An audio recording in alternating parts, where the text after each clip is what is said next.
Sabah qrupları ənənəvi İncəsənət Festivalı çərçivəsində Mingəçevirli tamaşaçıların qonağı olublar.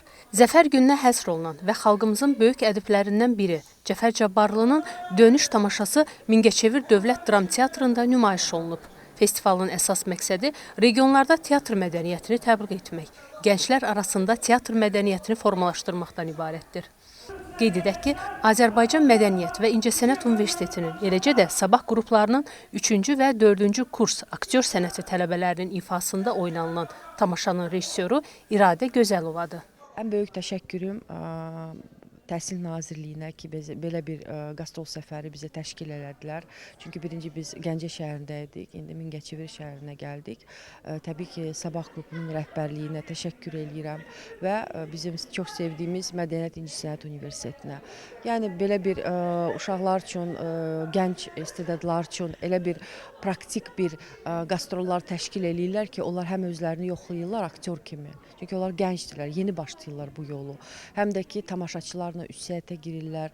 Çox önəmli bir şeydir və çox sağ olsun ki, biz hətta bir neçə keçən ildə getmişdik, başqa şəhərlərə getmişdik. Yəni orada da çox uğurla çıxış elədik və mənə elə gəlir ki, bugün mən çox razıyam aktyorlardan.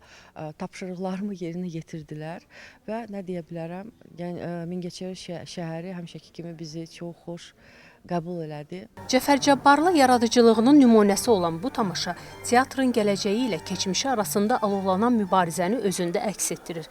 Gənc aktyor və aktrisaların ifasında ərsəyə gələn tamaşada aktyor heyətinin qarşılaşdığı maddi və mənəvi problemlər, məişət qayğıları, eləcə də sevgi və incəsənət arasındakı mürəkkəb seçimlər, teatrın kollektivi arasındakı narazılıqlar öz əksini tapıb.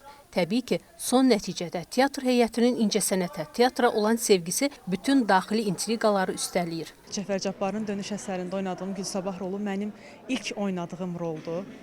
Bu rol mənim üçün çox əzizdir, çox doğmadır. Bu rol üzərində çox böyük işlər aparmışam. Bu rolla əsasən qadınlarımıza demək istəyərdim ki, mübarizə olun, əzmkar olun, istəklərinizin arxasınca gedin və əsasən də insanlara, tamaşaçılarımıza sözüm olardı ki, teatrı sevin.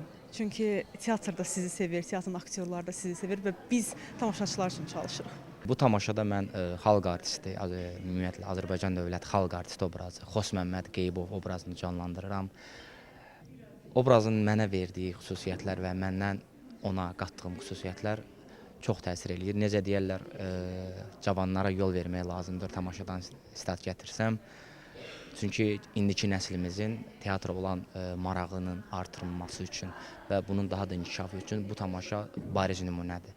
Və bu tamaşada mən Xos Məmməd obrazında çıxış eləyən zaman bizim teatrımızın kötüyündə olan köhnə nəsil və yeni nəsil mübarizəsinin çarpışmasını açıq şəkildə görmək olar. Mən əslində bu tamaşada başlayandan sona qədər köhnə nəslin nümayəndəsi kimi çıxış eləyirəm. Teatrın ən qədim kötü aktyorlarından biri kimi iştirak eləyirəm. Amma tamaşanın sonlarına yaxın artıq ötürmək istədiyim mesaj budur ki, nə olursa olsun teatrda ümumiyyətlə illər keçdikcə gənclərə də yer açılmalıdır və köhnə nəsil heç vaxt yeni nəslin qarşısını almamalıdır. Bu tamaşada bunu artıq dəfələrlə sübut edir və tamaşaçılara göstərir. Xatırladaq ki, Zəfər bayramının 5 illiyi münasibəti ilə sabah qruplarının aktyor sənəti ixtisasında təhsil alan tələbələrinin ifasında təqdim olunan bu əsər Mingəçevirdən öncə Gəncə şəhərində nümayiş olunub. Bu tipli tədbirlərin daha çox olması Azərbaycan mədəniyyətinin təbliğ olunmasında, teatr sənətinin yaşamasında çox önəmli addımlara səbəb olacaq. Əslində, Axundovun dediyi kimi, millətin nicat yolu maarifdir və maarif də sadəcə təhsil demək deyil, eyni zamanda teatr xalqı maarifləndirmənin ən gözəl yollarından biridir. Ona görə bugün biz burada Mingəçevir Dövlət Universitetinə minnətdarlığımızı bildiririk ki, bizim üçün auditoriyanı təşkil etdi. Elm və Təhsil Nazirliyinin sabah layihəsi olaraq həm Mingəçevirə, Mingəçevirlərə və tələbələrə minnətdarıq ki, bugün bizi yalnız qoymadılar, tələbələrimizi alqışladılar. Rəna İbrahimova, Faiq Kərimov, Şəban Cəfərov, Mingəçevir.